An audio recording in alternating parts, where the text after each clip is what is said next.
لو انا بعت ابيع لمين؟ طب اسوق ازاي؟ طب هو انت اصلا عندك طير بتربيه؟ لا والله ما عنديش، اصلا انا لسه هشتري. طب انت بتدور على انك هتبيع لمين قبل ما تشتري؟ وهيكون باذن الله موضوع حلقه جايه هنتكلم فيها سوا عن ازاي نسوق الطير بطريقه سهله برده ومبسطه. بعتذر ليك لو طولت عليك على الفيديو، والناس اللي بتقعد تزعل مني تقول لي انت بتطول، والله انا اسف جدا بس ما ينفعش اكروتك، انتوا شايفين ما ينفعش اكروت المواضيع، فاستحملوني معلش وتعالوا على نفسكم شويه وتتفرجوا على الفيديو للاخر. السلام ورحمه الله وبركاته، ازيكم عاملين ايه؟ اخباركم ايه؟ يا رب تكونوا جميعا بخير وصحه وسعاده. ازاي تبقى شطور في تربيه الطيور؟ ده هيكون موضوعنا ان شاء الله اللي هنتكلم عنه النهارده، وايه هي خطوات النجاح اللي انت المفروض تعملها عشان يبقى اسمك انسان ناجح، وايه هي المقومات اللي تخليك تبقى ناجح في تربيتك للطيور. حبه حاجات كده هنتكلم مع بعض فيهم سوا في الفيديو الحالي، وهقول لك ايه هي الحاجات اللي ممكن تخليك تبقى شاطر ويبقى عندك اسم كويس وسمعه كويسه، وموضوع البيع والتجاره تبقى بالنسبه لك في تربيه طيور الزينه شيء سهل جدا، زي السلام عليكم وعليكم السلام.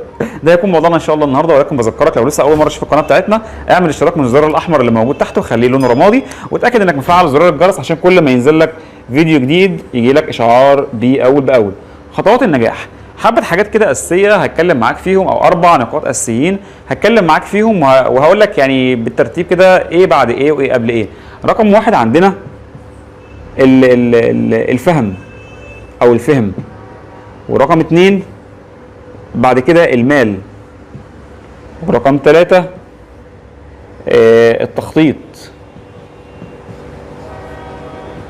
ورقم 4 التوفيق.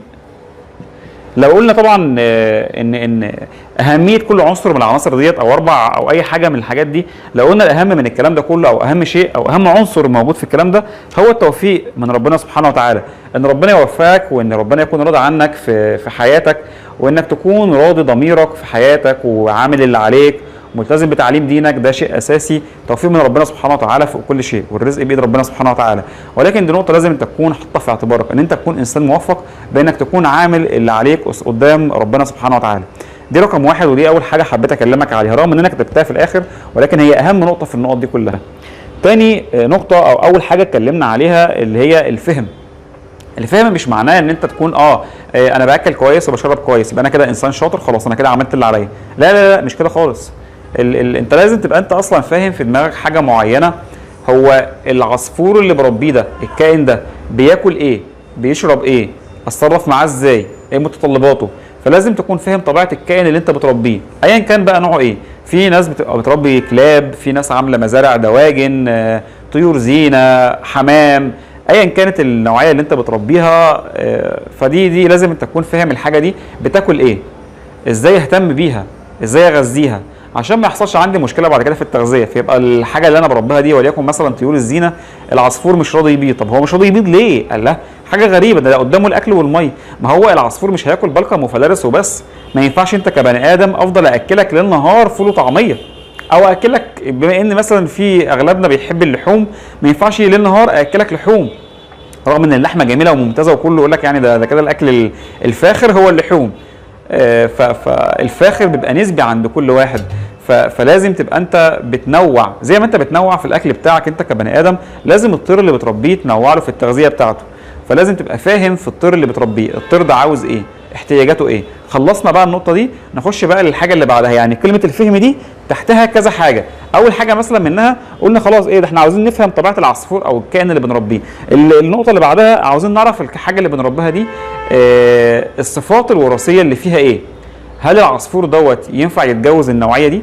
طب لو اتجوزهم يطلع منهم اضرار، زي مثلا زي الروز والفشر. في ناس كتير بتحب تجوز الروز للفشر، او بتحب شكل الروز والفشر، فيقول لك خلاص انا اجيب لي عصفور روز مع عصفور فشر واخلي الاثنين مع بعض واجوزهم لبعض. طيب ما جوازه الروز والفشر اصلا دي ما تنفعش، والناتج بتاعت الجواز بعد كده هيبقى طيور عقيمه ما تنتجش. ايه ده ايه ده ايه ده هندسه انت بتقول ايه؟ بقول لك ان الروز لو اتجوز الفشر بيطلع لك طيور اسمها بغال. البغال دي طيور عقيمه ما بتتخلفش، يتجوزوا بعض وكل حاجه لكن ما يخلفوش، حجمهم بيبقى كبير شويه عن حجم الطيور الروز والفشر، بس ما بيفرخوش خالص، ما بينتجوش. طيب انا اعمل ليه كده؟ طب انا اجوز الجوازه الغلط ديت ليه؟ هو بقى ده القصه اللي بنتكلم عليها، الفهم. ما انت لازم تكون فاهم وراثه العصفور اللي بتربيه، مش مجرد بتفرخ وخلاص. ديت حاجه تانية، انا لازم اكون عارف العصفور دوت محتاج قفص عامل ازاي، البيئه اللي يعيش فيها عامله ازاي. البيئه بقى دي كلها دي كذا حاجه في حاجه واحده. اول حاجه عندك في البيئه دي ان القفص اللي انت بتربي فيه حجمه قد ايه، الاكاله حجمها قد ايه بالنسبه لحجم العصفور، المسقه حجمها قد ايه، لو حب العصفور ياخد شاور ينفع في المسقه دي ولا ما ينفعش. طيب نوع التغذيه اللي بتقدمها له خلاص اتكلمنا عنها. طيب الاضاءه عامله ازاي، طيب التهويه في المكان عامله ازاي، طيب الرطوبه اخبارها ايه في المكان اللي بتربي فيه، طيب المكان اللي انت بتربي فيه في حيوانات اليفه ولا شرسه ولا طيور جارحه ولا ايه القصه اللي فيها. فكل حاجه يعني البيئه بتاعت العصفور اللي بتربيها لازم انت تكون فاهم القصه ماشيه ازاي، مش مجرد جبت عصفور وحطوه في قفص وحبسته ومستني بقى ان هو يجيب لك البيضه الذهب اللي تكسب منها وتغتني. فقصه الفهم دي تحتها كذا خط، لازم تكون انت فاهم الحاجه اللي بتربيها دي ازاي تنجح فيها، فاهم طبيعه السوق كمان اللي انت عايش فيه، ويمكن طبيعه السوق دي هنندرج اكتر تحت التخطيط بس هنجي لها بعد كده. طيب النقطه اللي بعد كده، النقطه الثالثه اللي هنتكلم عنها هي نقطه المال. المال او الفلوس اللي بتشتري بيها ده المقوم الاساسي اللي بيخليك تنجح في اغلب الحاجات، ولكن مال من غير فهم ملوش لازمه. طيب ازاي يا هندسه؟ طيب انا ان شاء الله انا معايا 50,000 جنيه هروح اشتري بيهم كلهم بادجي فلل ازرق واخضر وانتج بقى فلل. بص انا هغرق السوق فلل اخضر وازرق، يعني هخلي السوق مش معقول، هخلي اللي يقول فلل ازرق واخضر يبقى هو نادر خميس، خلصت.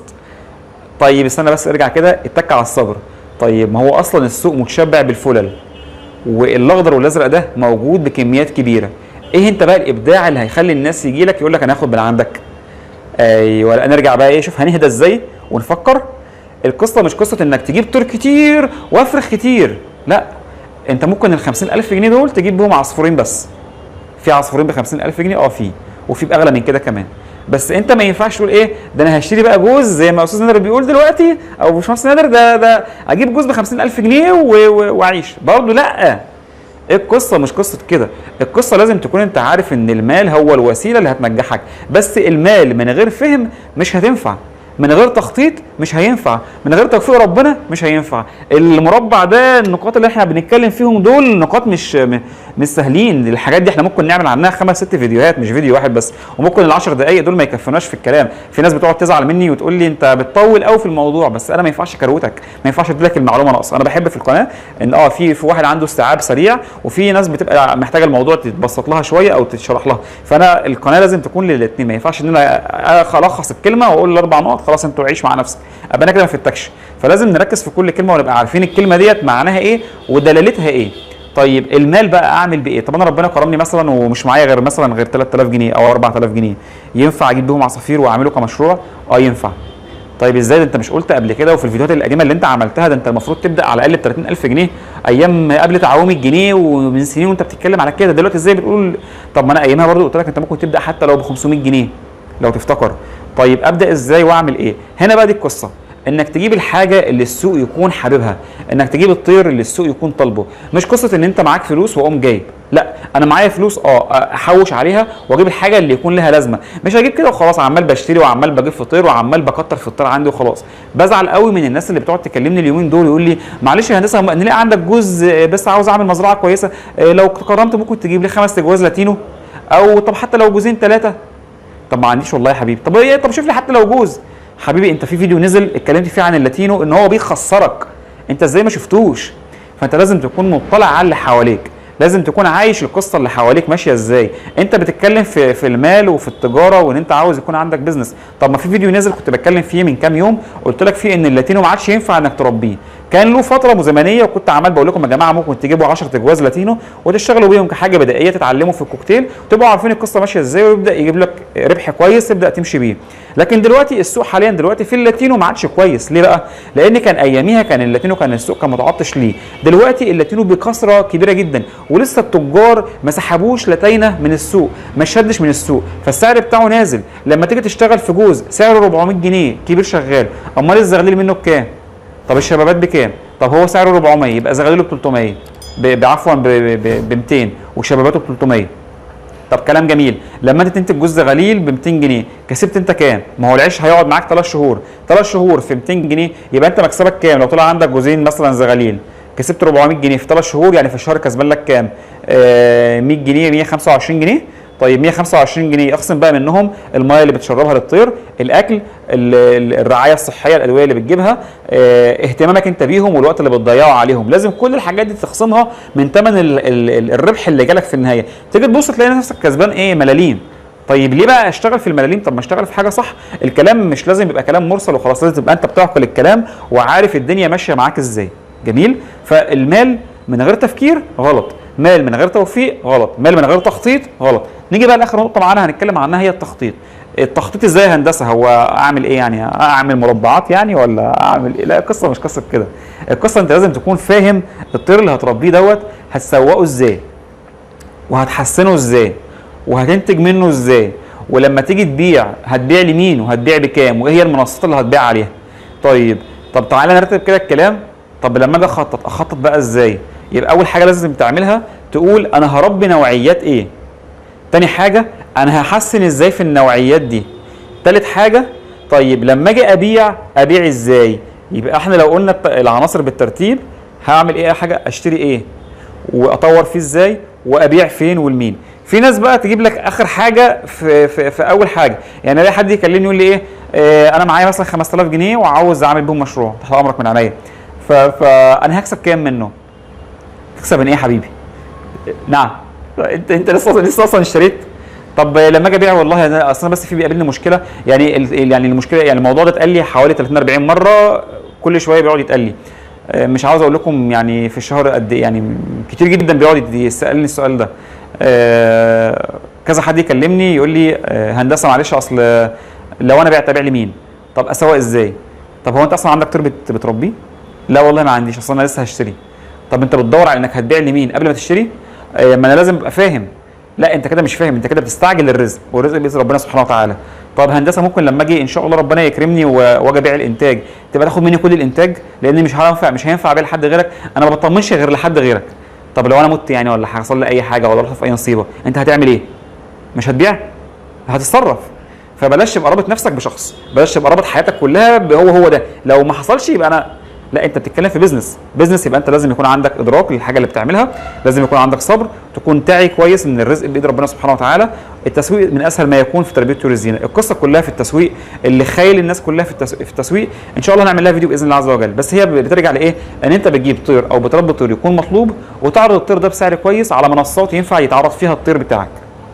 طيب ازاي نعمل الكلام ده؟ ده هتكلم معاك ان شاء الله، وهيكون باذن الله موضوع حلقه جايه هنتكلم فيها سوا عن ازاي نسوق الطير بطريقه سهله برده ومبسطه. بعتذر ليك لو طولت عليك على الفيديو، والناس اللي بتقعد تزعل مني تقول لي انت بتطول، والله انا اسف جدا، بس ما ينفعش كروتك، انتوا شايفين ما ينفعش كروت المواضيع. فاستحملوني معلش، وتعالوا على نفسكم شويه وتتفرجوا على الفيديو للاخر. بشكر اللي قاعد معايا عامه لنهايه الفيديو، وبتمنى لكم ان شاء الله كل التوفيق، وان شاء الله تبقى هاوي شطور وفاهم في تربيه الطيور بتاعتك، وعارف ازاي تنتج وتربح من طيورك وتطور من الطير بتاعك قبل الربحيه. هو ده الصح. لو لك اي سؤال شرفني بتعليق تحت الفيديو، ولو استفدت من الفيديو ما تبخلش عليا وتعمل لايك للفيديو وشير عشان غيرك كمان يستفاد. اسيبك على خير، السلام عليكم.